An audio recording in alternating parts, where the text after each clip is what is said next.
नमस्कार, मैं रेणु को स्वागत करती हूँ आपका हमारे YouTube चैनल सुख समृद्धि में। आप सभी का हार्दिक अभिनंदन। स्टार्ट करने से पहले आप लोगों से निवेदन करूंगी कि जिन लोगों ने हमारे चैनल को सब्सक्राइब नहीं किया है वो प्लीज सब्सक्राइब करें और बेल आइकन को प्रेस करना बिल्कुल ना भूलें। इससे जब भी हमारी नई वीडियोस अपलोड होगी आपको तुरंत पता लग जाएगा। सोमवती अमावस हर तरफ चर्चा में सुनने को मिल रही है, लेकिन ऐसा क्या है खास उस दिन? क्यों हम इसे कहते हैं सोमवती अमावस? सोमवती अमावस हम इसलिए कहते हैं क्योंकि सोमवार के दिन पड़ती है।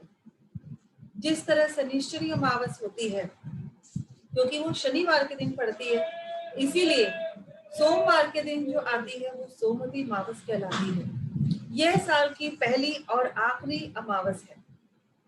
ये इसलिए भी है खास क्योंकि इस दिन ऐसा माना जाता है, या यूं कह लीजिए कि ऐसी मान्यता है कि इस दिन अगर आप बिल्कुल सात्विक आहार लेते हैं, तामसिक आहार बिल्कुल त्याग देते हैं, यानी कि आप बिल्कुल शुद्ध शाकाहारी भोजन लेते हैं, इसके अंदर किसी भी तरह का मांस मदिरा का प्याज लहसुन का सेवन नहीं करते हैं, तो आपको इसका भी बहुत अच्छा फल प्राप्त होता है। ऐसी मान्यता है कि जब इस दिन हमारे पूर्वज यानी कि हमारे पितृ मृत्यु लोक पर आते हैं अपना भाग्य लेने के लिए, और यही वो कारण है कि जब वो अपना भाग्य लेने आते हैं और हमारे आचरण, आहार और व्यवहार देखते हैं तो वो उन्हें अपना भाग्य समझते हैं और तृप्त होके संतुष्ट होके जाते हैं और हमें दीर्घायु, स्वास्थ्य, धन, संपत्ति, कुल की वृद्धि सब प्रदान के आशीर्वाद देके जाते हैं। तो इस दिन आपने खास इसलिए बनाना है कि जो लोग तीर्थ पे हैं, घाट पे हैं, स्नान कर सकते हैं, तो महाकुंभ का स्नान, शाही स्नान 12 अप्रैल 2021 को माना गया है। अगर आप किसी तीर्थ स्थान पे या घाट पे नहीं जा सकते तो आप घर पर ही स्नान कर सकते हैं। कैसे? थोड़ा सा गंगा जल अपनी बाल्टी में डालिए और स्नान करिए। स्नान करते वक्त आप ये मन ही मन कह सकते हैं, हर हर गंगे नमामि गंगे। आपको वही फल की प्राप्ति होगी जो किसी तीर्थ में स्नान करने के टाइम होती है। आप जब स्नान करके निकले तो आप अच्छे धुले में साफ सुथरे वस्त्र पहने और उसके बाद सूर्य भगवान को जल जरूर दें।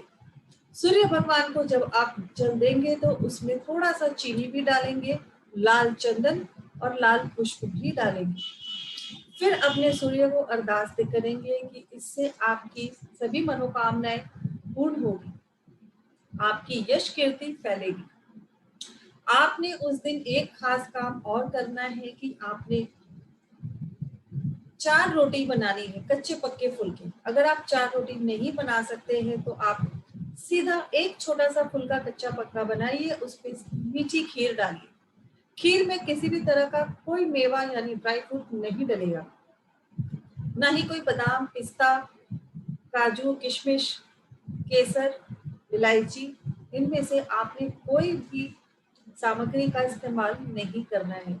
सिर्फ केवल दूध, चीनी और चावल से खीर बनेगी। चावल भी खंडित नहीं होने चाहिए। खीर बनाने के बाद आप उसके 4 हिस्से कर लेंगे अगर आपने 1 रोटी बनाई है तो, और अगर आपने 4 रोटी बनाई है तो उन चारों पर एक एक चम्मच खीर रख देंगे। पहला कौर आप गाय को समर्पित करेंगे, दूसरा कौर आप कुत्ते को देंगे, तीसरा कौर आप कौवे को देंगे, चौथा कौर आप चींटियों को देंगे। किसी भी पेड़ की नाल में या जड़ों में जाके देखेंगे चींटियों की नाल बनी होती है। अगर आपको ऐसी व्यवस्था नहीं मिलती है कि चींटियां आपको दिखाई नहीं दे रही है, ऐसी अवस्था में आप चींटियों के लिए वो कौर पीपल के पेड़ के नीचे रख दीजिए। इससे तृप्त होते हैं पितर। जी हाँ, पितृ जब तृप्त होते हैं आपको मन वांछित इच्छा प्राप्ति का वरदान देते हैं। आप अगर ये भी नहीं कर सकते तो आप और कुछ नहीं तो मीठे पतासे यानी कि सफेद रंग के जो पताशे होते हैं वो भी आप पीपल को पेड़ में डाल सकते हैं। वहां चींटियां होती हैं, वो जब खाएंगी तो आप स्वयं पाएंगे कि आप कितने कितने कामों में आगे निकल कर आ गए हैं। इस दिन विशेषकर आपने शिव की आराधना और श्री हरि की आराधना तो जरूर ही करनी है। घर से लोटा लेके जाइए पानी का, उसके अंदर थोड़ा सा कच्चा दूध, थोड़ी सी दाने चीनी के, काले तिल, ये लोटा आपने समर्पित करना है शिवलिंग पे। शिवलिंग पे इसकी जल धारा डालिए। आप पाएंगे कि आपको विशेष कृपा शिव भगवान की मिलेगी, साथ ही शरीर से रोगों से मुक्ति भी मिलेगी। अगर आप यही प्रकार का बनाया हुआ जल पीपल के पेड़ पे भी समर्पित करते हैं और श्री विष्णु को, श्री हरि को मन ही मन ध्याते हैं, आप पाएंगे कि इससे भी आपको बहुत अच्छा फल प्राप्त होगा। लक्ष्मी स्थिर रूप से आपके घर में रहने लग जाएगी। आप ये भी करें कि 11 गेंदे के फूल जरूर चढ़ाए पीपल के पेड़ के नीचे उस दिन, और अगर संभव है तो 11 ही गेंदे के फूल श्री हरि विष्णु को अपने घर में भी, मंदिर में उस स्थान पर समर्पित करें। ये कुछ ऐसे उपाय हैं जो सोमवती अमावस्या के दिन आपको बहुत अच्छा फल प्रदान करेंगे कि अपने आप में ये बहुत सुंदर अमावस होती है और ये इतना अच्छा फल प्रदान करती है कि आप कभी इसके बारे में सोच ही नहीं सकते। अक्सर जब आप किसी को पत्री दिखाते हैं तो पंडित कहते हैं कि आपको पितृ दोष है। ये ऐसे उपाय हैं जिससे आपको राहत तो मिलती है, लेकिन जब आप ये सारे प्रयोग कर रहे होते हैं तो मन ही मन अपने पितृ से, जिन्हें आप नहीं जानते, या अपने पूर्वज से जिन्हें आप नहीं जानते हैं, आपने उन्हें देखा नहीं है लेकिन उनके बारे में सिर्फ सुना है, ऐसी अवस्था में आप हाथ जोड़कर उनसे मन ही मन आंखें बंद करके विनती करिए कि जाने अनजाने हमसे कोई भूल हुई हो, कोई त्रुटि हुई हो तो हमें क्षमा प्रदान करें। हमें अपने कुल बढ़ाने में, अपनी जीविका सुधारने में, अपने आप को आगे ले जाने में हर तरफ से उन्नति दे, सुख संपत्ति दे, ऐसी प्रार्थना जरूर करिए। देखिए, अमावस्या के दिन आपको विष्णु भगवान के साथ साथ शिव भगवान के साथ साथ आपको अपने पूर्वजों यानी पितरों का आशीर्वाद भी मिलेगा। सबसे अच्छा उपाय एक और बता रही हूँ, इससे आपको निश्चित तौर पे ही फल प्राप्त होगा।